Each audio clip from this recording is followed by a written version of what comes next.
Welcome to the Trustbound Podcast.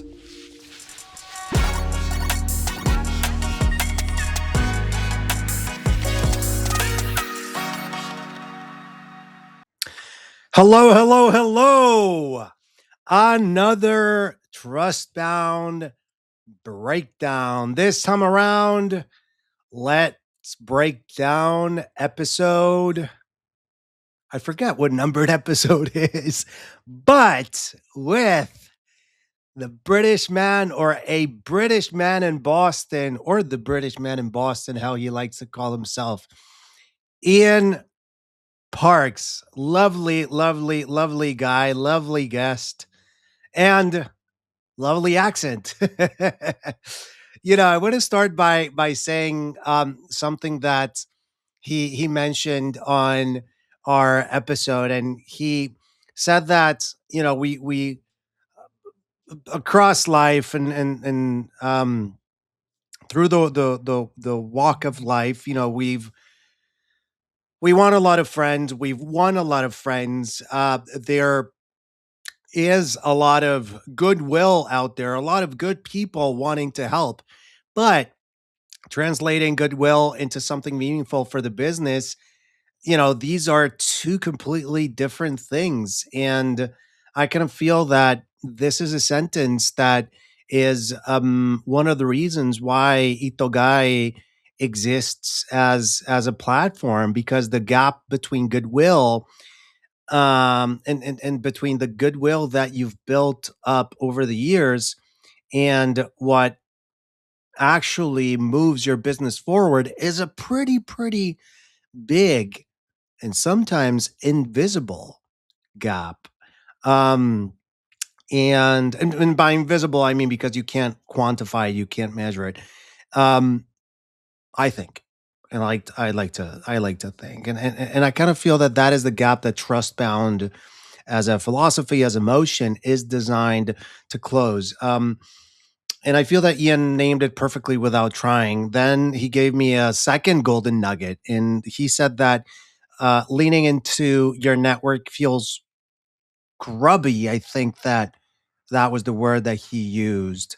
And most founders feel that, and it's kind of uncomfortable because that feeling, that hesitation, is exactly what stops the most valuable asset most operators have, which is their network, from ever getting activated. So this episode is anchored in three principles. Principle 6, which is packs over pipelines.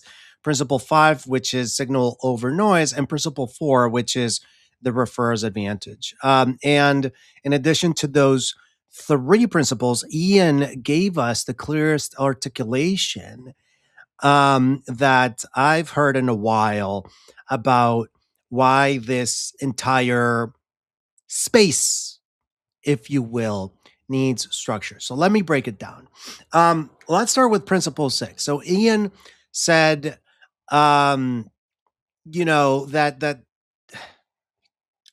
and it's interesting because what he said regarding the comparison that he made is something that I've been thinking a lot lately, not just for the podcast, but for Itogai as a whole, and as a professional, as a person, and even on the personal side, it hit me.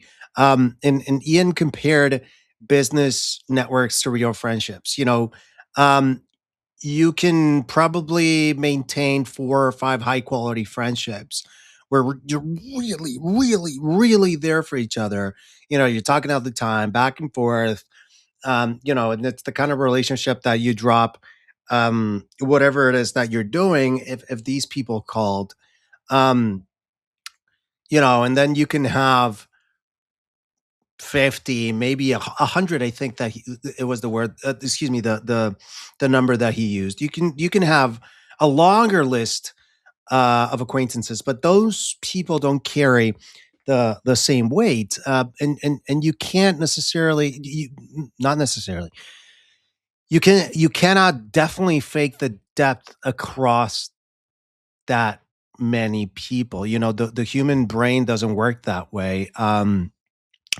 And like I mentioned, and like it's in the Itogai, um, the I guess the product itself, and how we talk about the trust circles, which is the relationship, not just mapping, but management. I don't like that word. Sort of the tool for you to sort of like map out and organize your network, right?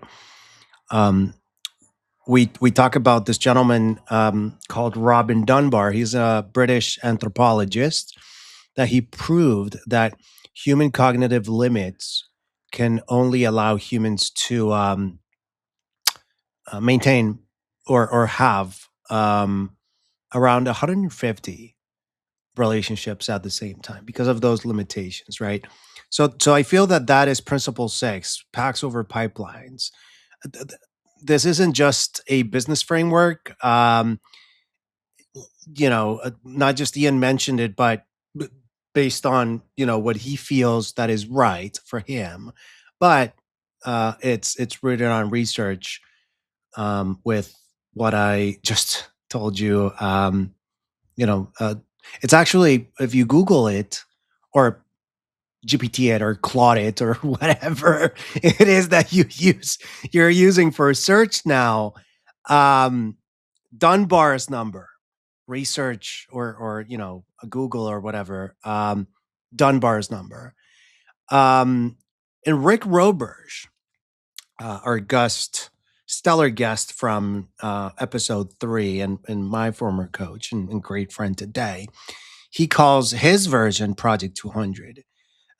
We talked about this back in that episode, and your network tier sounds like a list, so that's why we call it inside the product, Itogai product, we call it circles, right? Your network has circles. The inner circle, the close circle, the nurture circle, the reconnect circle, and the build circle. Um, the um, the inner circle, those 4 or 5 people Ian is talking about, of course, is the disproportionate compounding engine. And I feel that Ian made a sharper point that I definitely want to, I guess, like double click on here. And he said that sometimes the people you work best with aren't necessarily the ones who instantly crop up as your favorite people in the world, and that opposites attract, if you will. And they feel that there's these people, they're the ones you're effective with. Take Ian and take Jess story, West story, for example. She is the co-founder and CEO of StockPress, and me, not just having been an advisor to StockPress, but actually working there for a stint, working there full time.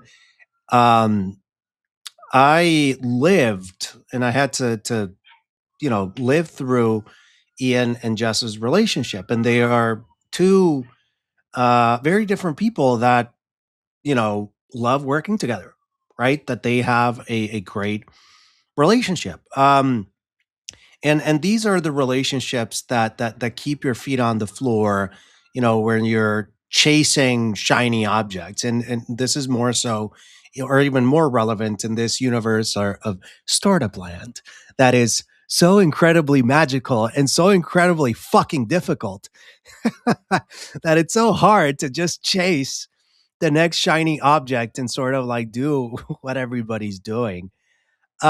But it's these people who tell you and like ground you, let's not get distracted. It's it's it's those people that I guess played the long game with you. Those are the special people. And that's a hard won truth. Most founders confuse charisma with chemistry. Charisma is what gets you excited about someone in a first meeting, right? Or in a stint. And chemistry is what makes you effective with them in month 2, 3, 5, 10, year 1, 5, 10. That's a completely different thing. Pack dynamics select for chemistry. Um, and also, it was very interesting in this episode when Ian made the move from acquaintances to pack, measurable in a way most people miss. I also miss this. You know, he said that the impact that, a handful of people, two, three, five people can have around you is immeasurable. And that is way higher, versus the impact of 50, 80, 100 acquaintances, which, I mean, it's, and not to to put numbers to it, but I kind of feel, oh, excuse me, I kind of feel that it's similar to the Pareto principle, right? 20% of the people, or even less so, um, bring in or are going to influence most of your life, right? Um, and I feel that ratio isn't necessarily linear, and it's definitely exponential in one direction. So a handful of relationships are are worth way more exponentially than the pack. Principle 5: signal over noise. So uh, I guess everybody listening in, if you're a founder, if you're an advisor, if you're a fund partner, so check this out, because Ian, and if you didn't listen to the episode with Ian, I would invite you to do that. If you did, this is a cool reminder. Ian talked about the trap of building on cheerleaders, and Mark Roberge from Stage Two Capital. Um, he and Stage Two as a fund, they talk about this all the time as well. We as founders, and I say we, of course, I'm a founder too. We all have them, and everybody that's listening in, even though, or even if you're a business owner or you're not, we all have cheerleaders in our professional career. These are the people in our network who say, "Oh my God, this is going to change the world. Oh my God, this is amazing. Hey, you're crushing it. Keep going. You're so close. You're awesome. This is awesome. You're the best."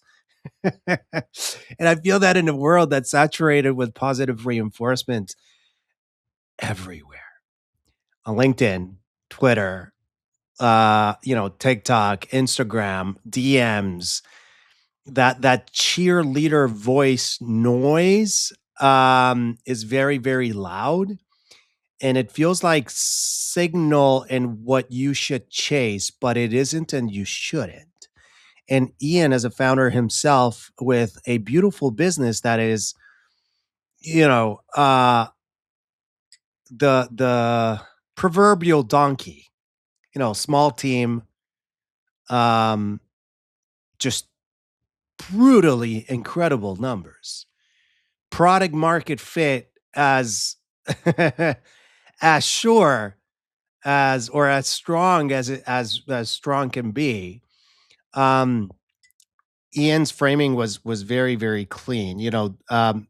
His vision, and that vision is what keeps a founder on the right path. And I'm sure that when Stockpress was starting, they got a lot of cheerleaders, but they were able to just move past that voice, or I guess accept the voice with grace, but not allow for that voice to become a distraction or a shiny object. And I think that is very important.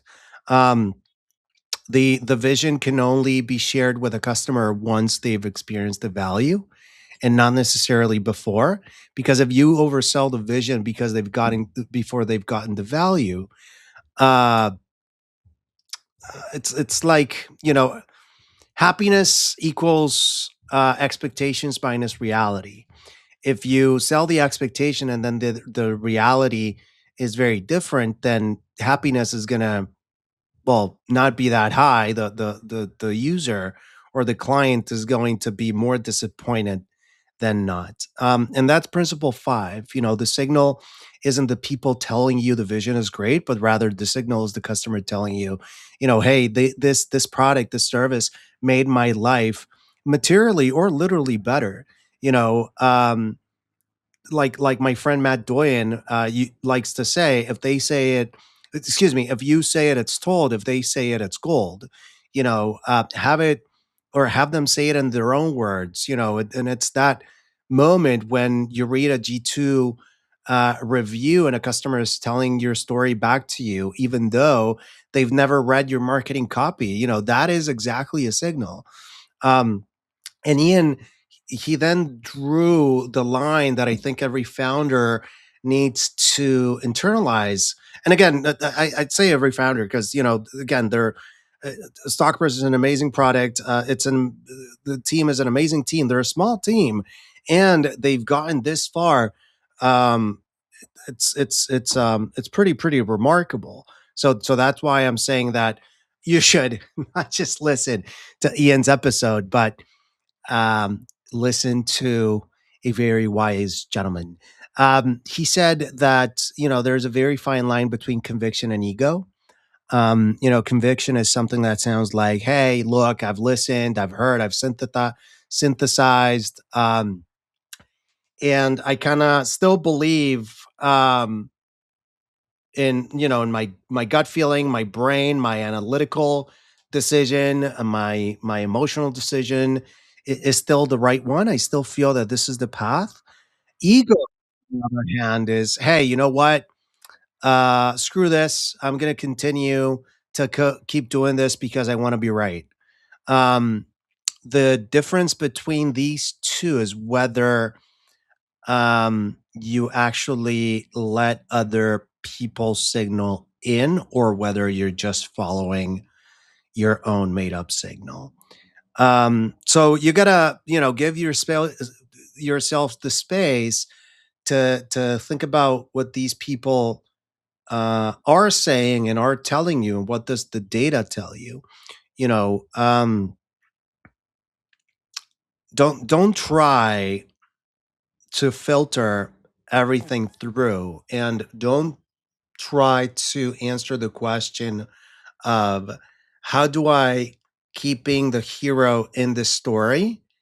Don't answer that with ego because this is going to bite you in the butt. Um, in a noisy world, the discipline to filter cheerleader praise from real validation is very, very fucking hard. And the discipline to filter real validation from your own ego is ugh, that's even harder. That's the game. That's the end game right there. Um, most founders get some founders get none of them right. Some of them or most of them get one of them right, and very few of them get both of them right. And I think that Ian and Jess and them not just co-founding, uh, and Bart co-founding Stockpress, but them as a team, I think they're one of the teams that get both right.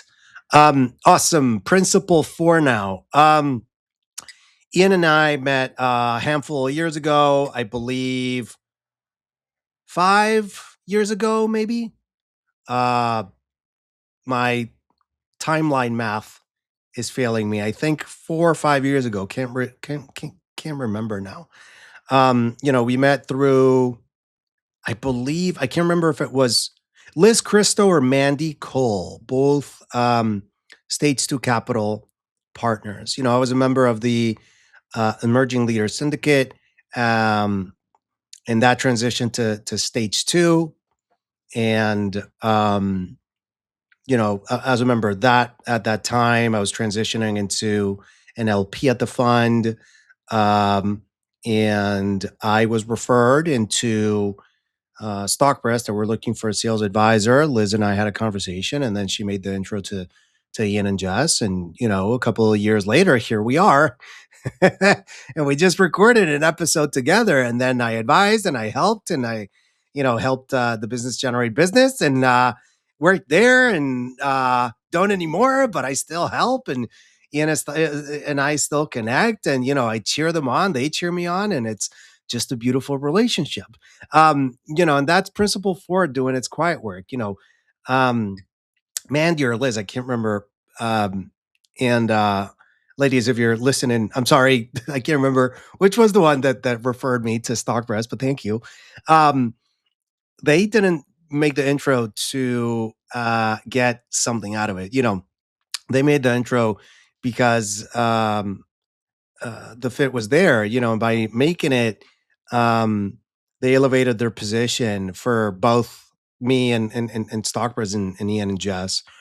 Um, and I feel that stage two as a whole, and I know Liz and I know Mandy, and I know that they have amazing judgment, not just about people, because intros work, but also because of businesses, and that's something that I always and I also cherish a lot about stage two. It's very people focused, right? It's a very very people focused fund, and I think that there are two amazing leaders with amazing backgrounds that have great judgment, not just for the people, but for the businesses that those people um, work at, right? And stage two, with all the warm intros and with the LPs and with the operators, they build massive social capital, and that's what happened to Stockpress and to me. That's actually one of the reasons why Stockpress wanted to raise capital to begin with, to get access to LP network and networking ecosystems, um, and expanding their network. And I think that's very powerful. Um, you know, uh, and these are not the only people, by only people, Mandy and Liz, that have vouched for me in the past. I got to stage two thanks to Sean Poe when Sean was spearheading Emerging Leader Syndicate, and I got to Sean via, I can't remember if it was David Torres, great friend and former manager at HubSpot, or Tiago Correa, great friend and former colleague at HubSpot, or Paul Rios, another great friend, another former colleague, and also former leader at HubSpot. One of them three introed me to Sean at ELS. And then Sean and I built a relationship. And then when ELS transitioned to stage two, Sean referred me to stage two. And then, I met Mandy, I met Liz, I met, Anu and Jay, and, John Boucher, and Joe Boucher, and a bunch of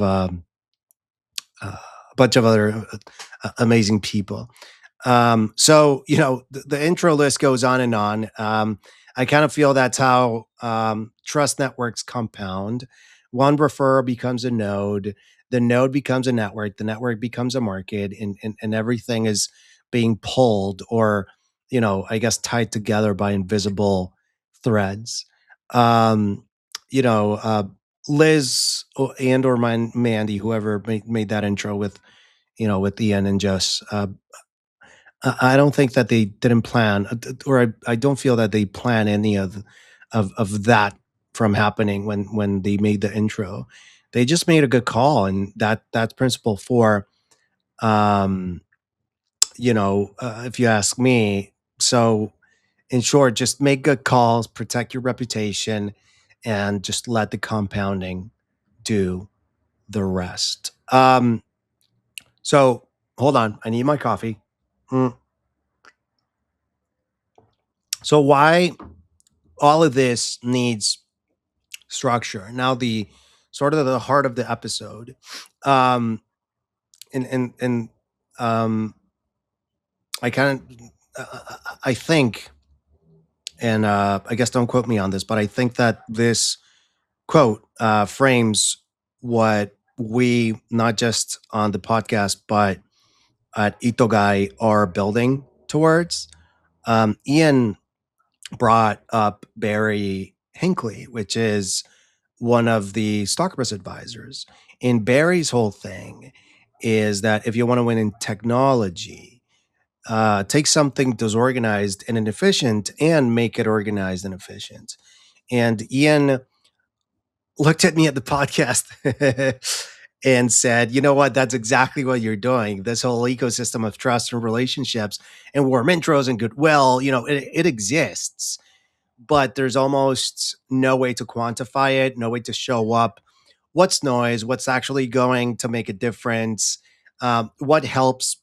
What doesn't? And that's the gap. And I feel that that's why um, a podcast about Trustbound and a philosophy and emotion exists in the first place. And I kind of feel that not just this, but then Ian also in the podcast named something that um, is very helpful for me as a founder to um, valid validate my feelings and my assumptions as well. Because he said that leaning into your network feels grubby. People feel like they're using their network when they activate it. And this happens to me all the time. I'm kind of sometimes I feel that I'm taking advantage of my network, and I'm trying to be transactional, and sort of like taking advantage of the relationship. But I know deep in my heart that I'm not. But I don't want to come off that way, right? It's that fear of making my network um like make me seem like an asshole to my network that I don't want. And I think that I'm not the only person that thinks this way. But Ian reframed this in a great way. He said that what you're doing with Itogai is helping people activate their network in a way everyone can feel good about, because it's not blanket outreach, it's not spam, it's emotionally aware, it's intelligent, it's backed by structure, it's backed by data, and it's an art, of getting people past the feeling that they're misusing their network, or they're sort of taking advantage of their network, and transitioning that into the realization that the majority of people in your network want to feel helpful. They want to feel like they can be useful to the people they care, they respect, and they admire. So the structure to know how to do that, it's what's missing. And without it, the goodwill just sits there. It's building up, but it's going nowhere. So here's a takeaway. Um, Again, make a list. I'm going to ask you to make a lot of lists, mental exercises, or actually physical exercises, if you like writing down stuff. Um, Handful of people, 3 to 5 people, of the people that you think whose impact in your life is disproportionate. Don't put acquaintances there. Just put 3 to 5 people. Now ask, when was the last time each of them got something from you that wasn't necessarily an ask? When, what, for example, an intro, a piece of information, a compliment, a check-in, a meeting, something like that, a gift, right? Why not? Um, if the answer is more than a month, I kind of feel that you're letting principle 6 atrophy on the people that should matter most to you. So fix that first, um, because goodwill into meaningful action is the gap, and the pack is the leverage. Conviction without ego, that it's the filter. And that was what we talked about. And if I could sum up episode 11, that's what I would say. Mm, the filter is conviction, of course, without ego. The pack is leverage. And the gap is goodwill into meaningful action. If this resonated, pay attention to where trust has already been doing the work for you. That's where momentum starts. Learn more at itoguide.com. See you next time. I'm Mauricio Suarez, and this is the Trustbound Podcast.